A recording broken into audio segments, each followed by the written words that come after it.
നമ്മുടെ ചിഹ്നം പമ്പരമാണ്. നമ്മുടെ ചിഹ്നം പമ്പരമാണ്. നമ്മുടെ സാരഥി PP കൃഷ്ണകാന്ത ശിവശങ്കര പിള്ള. നമ്മുടെ സാരഥി പിള്ള. നമ്മുടെ സാരഥി വികസന വീരൻ. നമ്മുടെ സാരഥി വികസന വീരൻ. നമ്മുടെ സാരഥി വികസന വീരൻ. നമ്മുടെ സാരഥി വികസന വീരൻ. നിങ്ങൾ അറിഞ്ഞോ നാട്ടാരെ? പ്രിയമുള്ളവരെ, നമ്മുടെ അമ്മ പെങ്ങന്മാർക്ക് ധൈര്യമായി പുറത്തിറങ്ങി നടക്കുവാനുള്ള ഒരു അവസ്ഥ ഉണ്ടാകുന്നതിന് വേണ്ടി PP ചന്ദ്രകാന്ത ശിവശങ്കര ഇലക്ഷൻ പ്രചരണം കഴിഞ്ഞ് കുട്ടിക്കലാശം കഴിഞ്ഞ് വോട്ടെടുക്കാൻ എന്നിട്ട് ഈ സ്ഥാനാർത്ഥിയായിട്ട് മത്സരിക്കണ ഇങ്ങനെയൊരു കെട്ട് ഇതുവരെ വിട്ടില്ലേ? അത് മാത്രമല്ല പ്രിയമുള്ളവരെ, പമ്പരം എന്ന പൊന്നടയാളത്തിൽ എന്നെ വിജയിപ്പിച്ച് തിരുവനന്തപുരത്തേക്ക് അയച്ചു കഴിഞ്ഞാൽ ഈ നാട്ടിൽ കൊലപാതകം, അക്രമം, മോഷണം, പിടിച്ചുപറി, പീഡനം ഒന്നും ഇവിടെ ഉണ്ടാകില്ല എന്ന് ഞാൻ ഉറപ്പു നൽകുകയാണ് പ്രിയമുള്ളവരെ, ഉറപ്പു നൽകുകയാണ്. അയ്യോ എന്റെ ദൈവമേ, ഇങ്ങനെയുള്ള സത്യം എല്ലാം വിളിച്ചു പറയുവാണോ? മനുഷ്യ എഴുന്നേറ്റ് അങ്ങോട്ട്. സ്ഥലകാലബോധം ഇല്ലെന്ന് തോന്നുന്നു. അതെന്നാന്നറിയോടി, ഞാൻ ഈ 10-15 ദിവസമായിട്ട് ഇലക്ഷൻ പ്രചരണമായിട്ടൊക്കെ നടക്കുകയല്ലായിരുന്നു. അപ്പൊ ഈ പ്രസംഗത്തിന്റെ ഒരു ഹാങ് ഓവർ അങ്ങും വിട്ടു മാറുന്നില്ല എനിക്ക്. ബെസ്റ്റ്. ഈ ഹാങ് ഓവർ മാറണമെങ്കിലേ നിങ്ങളുടെ തല തണുക്കെ എണ്ണ വെച്ചിട്ട് ആ തോട്ടിപ്പോയൊന്ന് മുങ്ങി കുളിക്ക്, എന്നിട്ട് വന്ന് സുഖമായിട്ട് കിടന്നൊന്ന് ഉറങ്ങി എണീക്കുമ്പോൾ നിങ്ങളുടെ ഈ ഹാങ് ഓവറും മാറും, എല്ലാ പ്രശ്നവും മാറും. നിങ്ങൾ ആ പഴയ മനുഷ്യനാവും. അതാണ് അതിന്റെ ഒരു ശരി. ഞാൻ ആലോചിക്കണത്, ഞാനെങ്ങനെ ഇപ്പം ജയിച്ച് MLA ആയി കഴിഞ്ഞാൽ എന്നെ എങ്ങാനും പിടിച്ച് മന്ത്രിയാക്കും ഇവന്മാര്. ബെസ്റ്റ്. ആദ്യം ഒരു വോട്ടിന്റെ ഭൂരിപക്ഷത്തിലെങ്കിലും ജയിച്ചൊരു MLA ആകാൻ നോക്കും, എന്നിട്ടല്ലേ മന്ത്രി. അത് നമുക്ക് അപ്പം ആലോചിക്കാം. നീ നോക്കിക്കോ, എന്നെ എങ്ങാനും മന്ത്രി ആക്കിയ ഞാൻ വൈദ്യുതി വകുപ്പ് തന്നെ ചോദിച്ചു മേടിക്കും. നിങ്ങൾക്കല്ലേ ഒരു ഷോക്ക് ട്രീറ്റ്മെന്റിന്റെ ആവശ്യമുണ്ട്. എന്താന്ന്? നിങ്ങൾക്കൊരു ഷോക്ക് ട്രീറ്റ്മെന്റിന്റെ ആവശ്യമുണ്ട്. അത് ചെല്ലുമ്പോൾ നിങ്ങളുടെ ആ പ്രാന്തൊക്കെ അങ്ങോട്ട് മാറിക്കോളൂ. നീ നോക്കിക്കോടി. അതെ, ആരോ വരുന്നുണ്ടെന്ന് തോന്നുന്നു. ഞാൻ ആരെങ്കിലും വന്നു കഴിഞ്ഞാൽ അവിടെ ഇല്ലെന്നങ്ങ് പറഞ്ഞു കേട്ടോ. അല്ല, അത് മന്ത്രി ആകുമ്പോ പറയേണ്ട കാര്യമില്ല, അത് ഇപ്പോഴേ പറയുന്നത്. അത് ശരിയാണ്. എന്നാലും പറഞ്ഞേക്ക്, ഞാനിവിടെ ഇല്ലെന്ന് പറഞ്ഞ് തലവേദന ചെയ്തൊക്കെ ഒരു നാശമാണെന്ന് പറഞ്ഞു.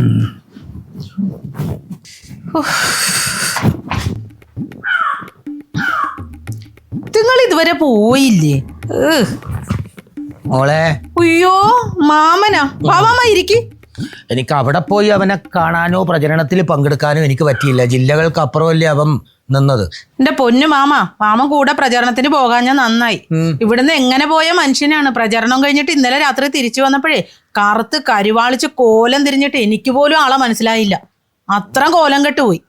പിന്നെ എന്നെ കോമളമോളെ എന്ന് വിളിച്ചപ്പോഴാണ് എനിക്ക് ആളെ മനസ്സിലായത്. ഭാര്യനെ കോമഡി മേളയെന്ന് വിളിച്ചാൽ ഊളനെ എനിക്കൊന്ന് കാണണം. അയ്യോ, കോമഡി മേളയല്ല, കോമളമോളെന്ന് എന്റെ പേര് വിളിച്ചത്. അവൻ എങ്ങനെയാ ജയിക്കുവാ? ഭൂരിപക്ഷത്തിൽ തോക്കുമെന്നാണ് അറിയാൻ കഴിഞ്ഞത്. അവനാ? അല്ല മാമ, 5 പേരല്ലേ ആകെ ഇലക്ഷനിൽ നിന്ന് സ്ഥാനാർത്ഥിയായിട്ട്. അതിൽ 4 പേരും തോക്കും. ചേട്ടന് ഒരാൾ ജയിക്കുമെന്നുള്ളതാണ് ഇപ്പൊ പൊതുവേ ഉള്ളൊരു പറച്ചില്. എടി, അവൻ ഈ മണ്ഡലത്തിൽ നിന്നാ പോരായിരുന്നു. ഈ 5-6 ജില്ലകൾക്ക് അപ്പുറം പോയി നിൽക്കേണ്ട വല്ല കാര്യം ഉണ്ടായ? ഇവിടെയൊക്കെ ആരാണ് പുള്ളിക്ക് സീറ്റ് കൊടുക്കുന്നത്? അതുകൊണ്ടല്ലേ പാർട്ടി മാറി അവിടെ പോയി നിന്നത്. ഇതൊക്കെ ആരാണ്? അണികളാണ്. പറഞ്ഞു വിട്ടില്ലേ? പറഞ്ഞു വിടണമെങ്കിൽ ചേട്ടനെ എഴുന്നേറ്റ് അവർക്ക് കൊടുക്കാനുള്ളതൊക്കെ കൊടുക്കണ്ടേ മാമ? ഞാൻ കൊടുക്കാനുള്ള കൊടുക്കാം. മോനെ, ചായ. ചോറിനുള്ള സമയമായിട്ടുള്ളൂ. ദേ തോരനുണ്ടാക്കണം. ഞാൻ അവന്റെ അമ്മാവനായിട്ട് വരും.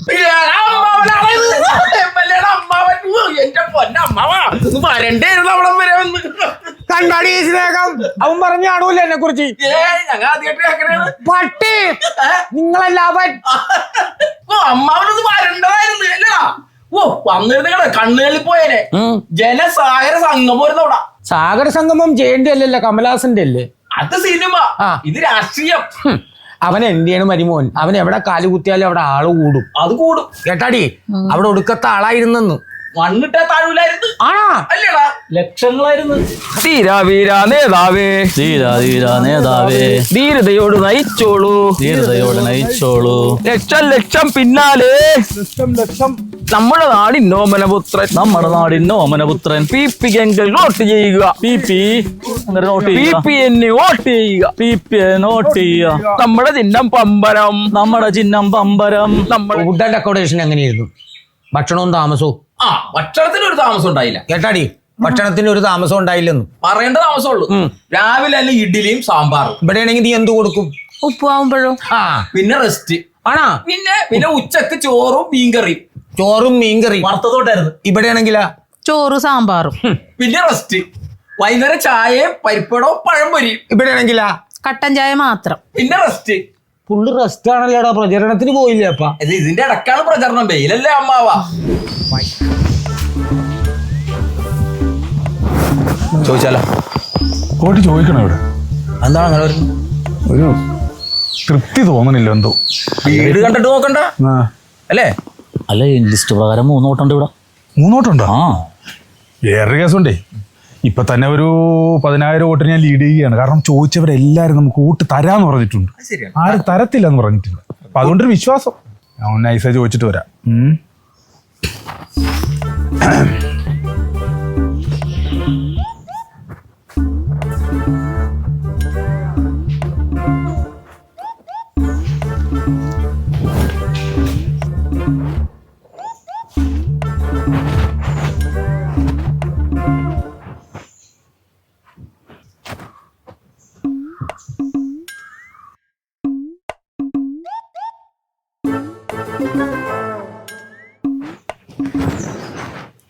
ആരത് കുളിഞ്ഞോക്കണത്? വൃത്തിക്കാനെ എന്താ എന്താ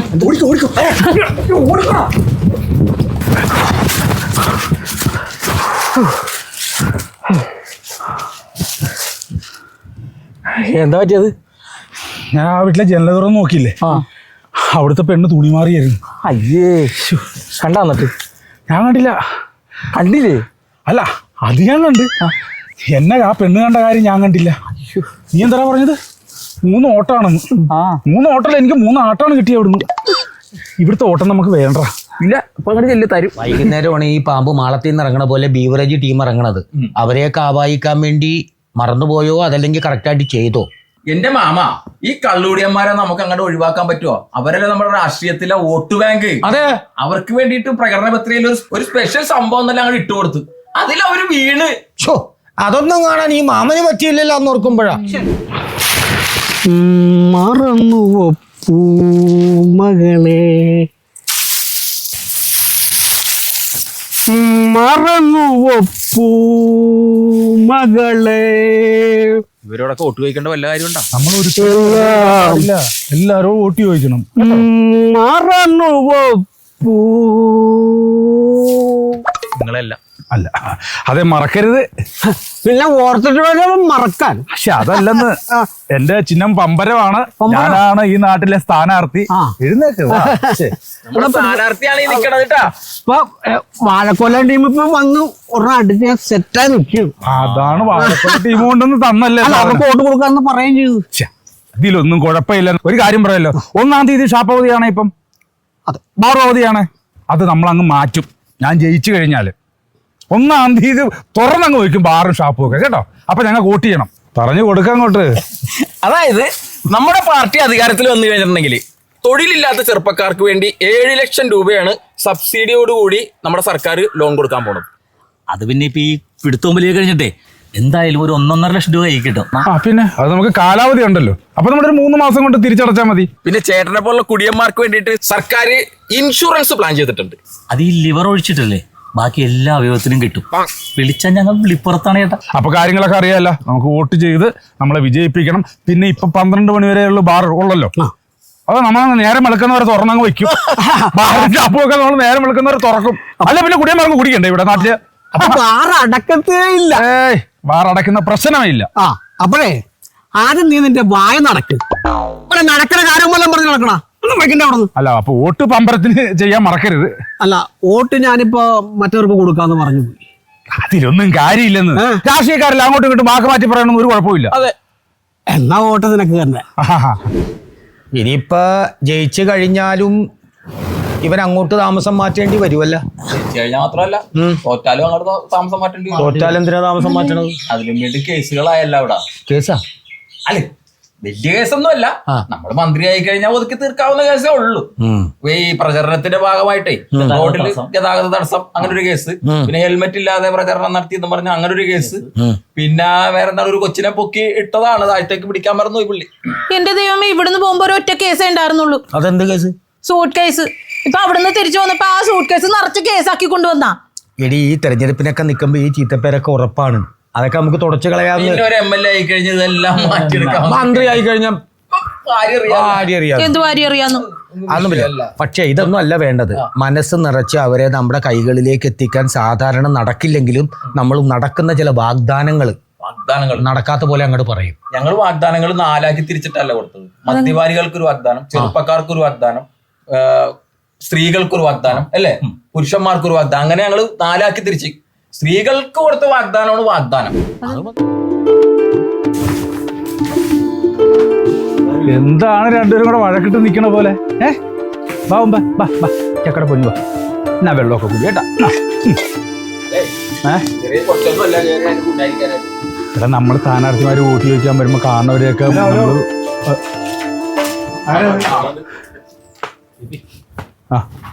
നമസ്കാരം, ഞാൻ ഈ മണ്ഡലത്തിലെ സ്ഥാനാർത്ഥിയാണ്. അപ്പൊ എനിക്ക് വോട്ട് ചെയ്ത് വിജയിപ്പിക്കണമെന്ന് പറയാൻ വേണ്ടിട്ട് ഞാൻ വന്നതാണ്. അതിന് നിങ്ങളെ ഞങ്ങൾക്ക് അറിയില്ലല്ലോ. അല്ല, അണ്ണൻ ഇവിടെ ഉള്ളതല്ല.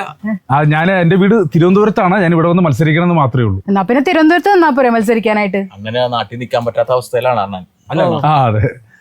അല്ല, ഈ പരിചയമില്ലാത്ത ആൾക്കാർക്ക് വോട്ട് ചെയ്തിട്ട് ഞങ്ങൾക്ക് എന്തോ ഉപകാരം? അയ്യോ, ഒരുപാട് ഗുണങ്ങളുണ്ട്. നമ്മുടെ പ്രകടന പത്രികയിൽ തന്നെ ഒരുപാട് നല്ല കാര്യങ്ങൾ നമ്മൾ പ്രഖ്യാപിച്ചിട്ടുണ്ട്. എന്താണ് നിങ്ങളുടെ നല്ല കാര്യങ്ങൾ? നമ്മള് പിന്നെ ഭവന വായ്പ എഴുതിയിട്ടുള്ളൂ, വിദ്യാഭ്യാസ വായ്പ എഴുതിയിട്ടുള്ളൂ, പിന്നെ കാർഷിക കടം എഴുതിയിട്ടുള്ളൂ. ഇത് മൊത്തം തള്ളാണല്ലോ. അല്ല, തള്ളിന്റെ കൂടെ ഒരു ഉന്തും കൂടെ ഇരുന്നോട്ടെ എന്ന് കരുതിയാണ്. അല്ല, അയ്യോ, ഇതല്ലാണ്ട് വേറെ സംഭവം ഉണ്ട് കേട്ടോ. നമ്മളെ ഈ സ്ത്രീകൾക്ക് സൗജന്യ ഓട്ടോറിക്ഷ യാത്രയുണ്ട്. ഓട്ടോയിൽ സ്ത്രീകൾക്ക് പൈസ വേണ്ട. ഈ ഓട്ടോറിക്ഷയിൽ സ്ത്രീകൾക്ക് സൗജന്യമായിട്ട് എങ്ങനെ കൊടുക്കും? എടാ, ഇപ്പൊ നമ്മൾ ഓട്ടോറിക്ഷ ഡ്രൈവർമാരോട് പറഞ്ഞാൽ പോരെ സ്ത്രീകൾ കൈ കാണിക്കണം നിർത്താതെ പോക്കോളെ. അവർക്ക് തന്നൊരു അഡ്ജസ്റ്റ്മെന്റ് ആണ്, അതൊക്കെ നടക്കും. പിന്നെ അപ്പോ ഓട്ടോറിക്ഷയിൽ സ്ത്രീകൾക്ക് സൗജന്യ യാത്രയാണുള്ളത്. അതിന് ഞങ്ങൾക്ക് സ്വന്തമായിട്ട് ഓട്ടോറിക്ഷ ഉണ്ട് സഹോദരൻ. അപ്പൊ പിന്നെ പോരെ, സ്വന്തം ഭാര്യനെ ഓട്ടോറിക്ഷ കയറ്റി ചുമ്മാ കറങ്ങി അടിച്ച് നടക്കാം. ഭാര്യയുടെ ആരെങ്കിലും ഓട്ടോറിക്ഷ പൈസ മേടിക്കുമോ? അപ്പൊ അത് ആ പ്രകടന പത്രിക ഓക്കെ ആയില്ലേ? ഇതൊന്നും അല്ല സംഭവം. നിങ്ങളെ പോലുള്ള പെണ്ണുങ്ങൾക്ക് ഒരു ഹാപ്പി ന്യൂസ് ഉണ്ട്. എന്താണ്? ഞങ്ങൾ അധികാരത്തിൽ വന്നാലേ വിധവാ പെൻഷൻ ഇരട്ടിയാക്കും. എന്ത് വർത്താനോട് നിങ്ങൾ പറയണത്? എന്റെ വീട്ടിൽ ഞാൻ ചത്തിട്ടില്ലല്ലോ. പ്രാർത്ഥിക്കേ, നടക്കും. എന്താ പട്ടിയില്ലാത്തത് തന്റെ ഭാഗ്യം. എടിയ പശു അയച്ചു വിട്ടെ. അപ്പം വോട്ട് പമ്പരത്തിൽ മറക്കണ്ട. അപ്പൊ അവന്റെ കൂടെ നിങ്ങൾ പോയത് കൊണ്ട് അവന്റെ കാര്യത്തിൽ ഒരു തീരുമാനമായി. അവിടെ ജയിക്കണം. നമ്മുടെ വേറെ കാര്യമുണ്ട്. പുള്ളി ജയിച്ചാൽ മാത്രം പോരാ, പാർട്ടിയും കൂടി ജയിക്കണമല്ല. ചേച്ചേ, നമ്മുടെ ചേട്ടന്റെ പാർട്ടിക്ക് തന്നെയല്ലേ വോട്ട് ചെയ്തേക്കണത്? വോട്ട് ചെയ്തു, പക്ഷെ ചേട്ടന്റെ പാർട്ടിക്കല്ല. അതെന്ത് പണിയാണ് ചേച്ചി കാണിച്ചത്? സ്വന്തം പാർട്ടിക്ക് വോട്ട് ചെയ്യാതെ വേറെ ആൾക്കാർ പാർട്ടിക്കാണ് വോട്ട് ചെയ്യണത്. എന്ത് പണിയാണത്? അതെന്നെ അടിയോ കാണിച്ചത്? അല്ല, അതിന് ചേട്ടൻ ഈ മണ്ഡലത്തിലല്ലല്ലോ നിക്കണം. ചേട്ടൻ ഈ മണ്ഡലത്തിലല്ല നിന്നെങ്കിലും നിനക്ക് ഒരു പാർട്ടി ഇല്ലടി. ആ പാർട്ടിക്ക് വേണ്ടിയല്ലേ നീ വോട്ട് ചെയ്യേണ്ടത്? എനിക്ക് വേറൊരു ഉദ്ദേശം ഉണ്ടായിരുന്നു, അതുകൊണ്ട് ഞാൻ ആ കാഞ്ചനക്കാ വോട്ട് ചെയ്തു. കാഞ്ചനക്ക? കണ്ട, ഇതാണ് സിനിമാ നടിനെ കണ്ടപ്പോ പെണ്ണുങ്ങളെല്ലാം പറഞ്ഞു.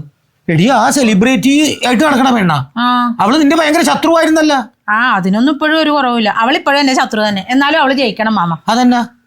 എന്റെ പൊന്നു മാമ, ഞങ്ങളുടെ അമ്പലത്തിലെ ഭദ്രദീപം കൊളുത്താനായിട്ട് അവളെ വിളിച്ചപ്പോ അവള് ചോദിച്ചെത്ര 50,000 രൂപ. നമ്മുടെ രമണി ചേച്ചിയുടെ ബ്യൂട്ടി പാർലർ ഉദ്ഘാടനം ചെയ്യാൻ വിളിച്ചപ്പോഴത്തേക്ക് 1,00,000 രൂപ വേണമെന്ന്. അവക്ക് അതുകൊണ്ട് ഞാൻ മനഃപൂർവ്വം വോട്ട് കൊടുത്തതാ. അവൾ ഇവിടെ ജയിച്ച് MLA മന്ത്രിയായിട്ട് ഈ നാട്ടിലെ സകല പെട്ടിക്കട, ഇറച്ചിക്കട, സകല കടകളും ഉദ്ഘാടനം അവള് ഫ്രീ ആയിട്ട് ചെയ്യണത് എനിക്ക് എന്റെ കണ്ണുകൊണ്ട് കാണണം മാമ. അതിനുവേണ്ടി മനഃപൂർവ്വം ഞാൻ വോട്ട് കൊടുത്തത്. കണ്ട, എങ്ങനെ ഇരിക്കണം? ഒരു മാസമായിട്ട് പണിക്കും പോകാതെ ഈ പുള്ളിയുടെ പുറകിൽ അണിയാണെന്ന് പറഞ്ഞ് നടന്നിട്ട് സ്വന്തം ഭാര്യ വരെ കുത്തിയേക്കുന്നത് വേറെ പാർട്ടിക്ക്, അതൊരു സെലിബ്രിറ്റിക്ക്. മോനെ, ഈ നാട് നാശത്തിന്റെ പടുകുഴിയിലേക്കാണ് പോയിക്കൊണ്ടിരിക്കുന്നത്. അതെ, ഈ നാട് അപകടത്തിന്റെ പ്രതിസന്ധിയിൽ നേരിടുകയാണ്. നാട് നന്നാകണമെങ്കിൽ ഹിന്ദുക്കൾ ഉണരണം, ക്രിസ്ത്യാനികൾ ഉണരണം, എന്തിന്? മുസ്ലിങ്ങൾ ഉണരണം, എന്നിട്ട് എല്ലാ മതവിഭാഗത്തിൽപ്പെട്ട ആളുകൾ ഉണരണം. എന്നിട്ട് രാവിലെ പല്ല് തേക്കണം, കുളിക്കണം, കിട്ടുന്ന ഭക്ഷണവും കഴിച്ച് പണിക്ക് പോകണം. അതോടെ വീട് നന്നായി, നമ്മുടെ നാട് നന്നായി. അല്ലാതെ പണിയും കളഞ്ഞ് അണികളായി നടന്നിട്ട് ഒരു കാര്യം